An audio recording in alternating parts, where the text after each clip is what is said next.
अस्सलाम वालेकुम रहमतुल्लाहि व बरकातहू। मैं शहबाज ख़ान, एडिटर भारत की तरक्की हैदराबाद से। हिंदुस्तान में आजकल ऐसा हो रहा है, मुसलमानों को ज़्यादा मुनाफा देने के लालच में दीन, अल्लाह और उसके रसूल की बात कर कर मुसलमानों को लूटा जा रहा है। बड़े अफसोस की बात है, इस मामले में हमारे उलमा इकराम बहुत पीछे हैं।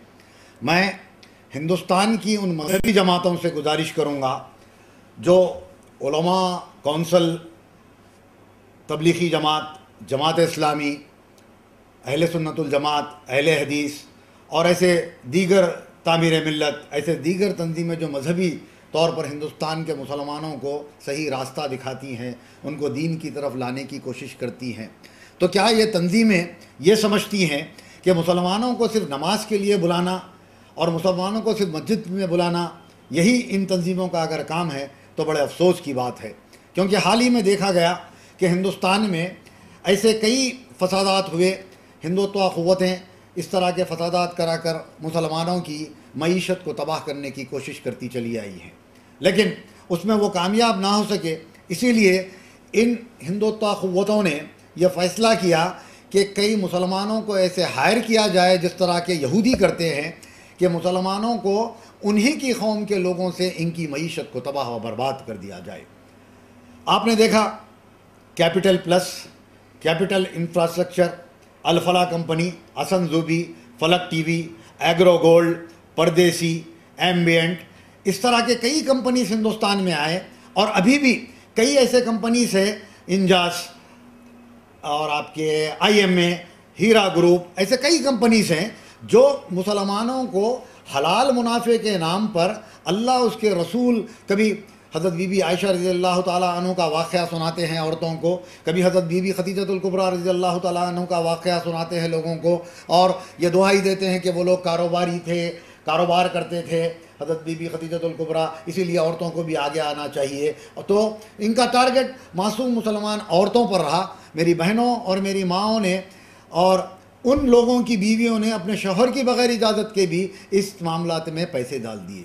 तो क्या उलमाए कराम का ये काम नहीं कि मुसलमानों को सीधा रास्ता दिखाएं? मुसलमानों की मईशत को तबाह व बर्बाद किया जा रहा है। इसी तरह का एक वाक़या मैं मॉर्गन आल बल्कि एक कोऑपरेटिव सोसाइटी 2004 में बेंगलोर में RK पुरम में KR पुरम में क़ायम हुई थी, जिसका हेड ऑफिस RK पुरम या KR पुरम में था और क़तर में और दुबई में भी उनके ऑफिस थे। इन्होंने एक मामूली से एक कंसल्टेंट कंपनी की हैसियत से कारोबार शुरू किया। देखते ही देखते तकरीबन 6000 से 8000 इन्वेस्टर्स उनके पास, तकरीबन 600 करोड़ से लेके 1000 करोड़ के लगभग वो लोग उनके पास प्रॉफिट इन्वेस्टमेंट डाल दिए। डालने के बाद हुआ यूँ, उन्होंने 20% से 30% तक का मुनाफा का ऐलान किया। और पिछले 2 महीनों से जब मैं हीरा गोल्ड ऑफ कंपनीज और हीरा ग्रुप और एम्बियंट ग्रुप को मैं एक्सपोज कर रहा था, तो मुझे मॉर्गन आल के भी कई लोगों ने मुझे अपने ग्रुपों में ऐड किया और मैं उसमें ऐड हुआ और मैं देख रहा था कि ये क्या हो रहा है। मैंने उसमें बेंगलोर के कमिश्नर ऑफ पुलिस को एक लेटर लिखा, क्योंकि 2017 को इनकम टैक्स डिपार्टमेंट ने 2 जून 2017 को एम्बियंट और इंजास पर इनकम टैक्स का एक बहुत बड़ा रेड हुआ। रेड होने पर पता चला कि इनके 350 अकाउंट है। उसके बावजूद एम्बियंट पर इनकम टैक्स डिपार्टमेंट और कर्नाटक की पुलिस ने कोई एक्शन नहीं लिया, जिसकी वजह से और लोग उसमें फंसते गए। जबकि लोग कंप्लेंट कर रहे थे तो पुलिस ये कह रही थी कि ये आपका पर्सनल मैटर है, हमको पैसे भूल के डाले क्या, तो आप लोग जो है कोर्ट को जाइए, पुलिस स्टेशन ये कंप्लेंट नहीं लेगा। उसका नतीजा आज ये हुआ, मॉर्गन आल के CEO इरफान पाशा और मोहतरमा मखदूमा फातिमा अपने 2 बच्चों के साथ पीर की सुबह को अपने घर को और अपने ऑफिस को खुफल कर कर दुबई और क़तर भाग गए। इससे मुसलमानों के 800 से 1000 करोड़ रुपए मुसलमानों के मॉर्गन आल ग्रुप ने डुबा दिए। बड़ा अफसोस का मुकाम है कि मैं कर्नाटक के उन कांग्रेस के और उन दूसरी तंजीमों के मुसलमान लीडरों से और उलमा से कहूँगा कि अगर आप लोग वक्त पे कार्रवाई करते होते तो आज ये मुसलमानों की ये हालत नहीं होती। इसी तर्ज पर मॉर्गन आल में हुआ क्या कि 3 महीने से वो लोग मुनाफा नहीं दे रहे थे।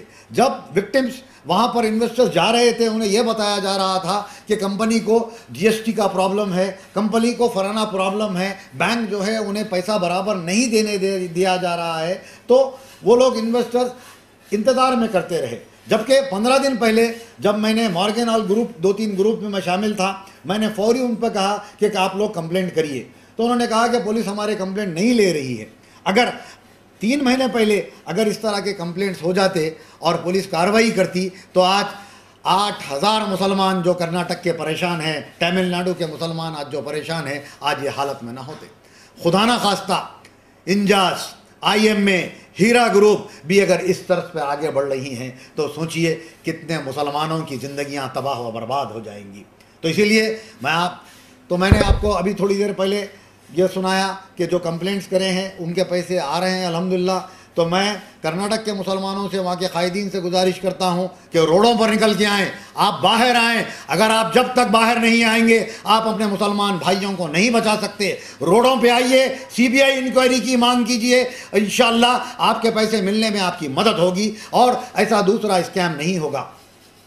गोल्ड के नाम पर कई कंपनीज मुंबई में भी, छोटे छोटे कंपनीज 5%, 7% महीना मुनाफा देने की बात कर रही हैं और हमारे मासूम मुसलमान उसमें धंस रहे हैं।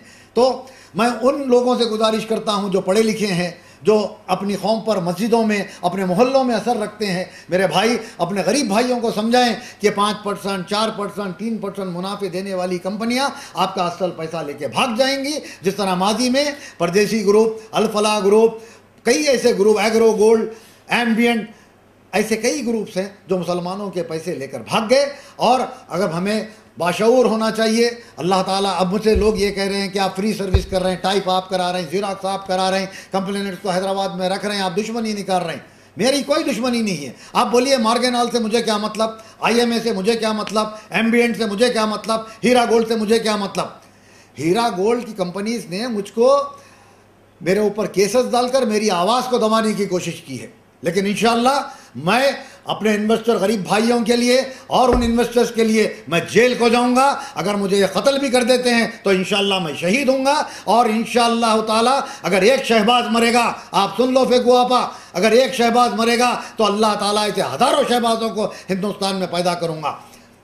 मैं बम्बे के मुसलमानों और बम्बई के सोशलिस्ट कानूनदान और उन लोगों से गुजारिश करता हूं, ऐलान करें कि हम फ्री सर्विस कर रहे हैं कंप्लेनेंट्स के लिए। उनके कंप्लेंट्स को बनाइए, गरीबों की मदद करिए, पर जो है पैसे मत लीजिए अल्लाह के वास्ते। पहले ही ये लोग परेशान हैं, उन लोगों से फ्री सर्विस करने के लिए अगर कोई सोशलिस्ट ऑर्गेनाइजेशन मुंबई में अगर इस बात का ऐलान करती है कि हम फ्री सर्विस देंगे, कंप्लेंट बनाएंगे और पुलिस स्टेशन पर दबाव डालेंगे, तो इंशाअल्लाह मैं वहाँ पर आऊँगा, या मेरी तरफ से जो इमदाद हो सकती है इंशाअल्लाह मैं करने के लिए तैयार हूँ। मैं आपको आखिर में एक बात बता दूं, अल्लाह ताला फरमाते हैं कि तुम ज़मीन वालों पर रहम करो, मैं तुम पर रहम करूँगा इंशाअल्लाह। शुक्रिया, खुदा हाफिज़।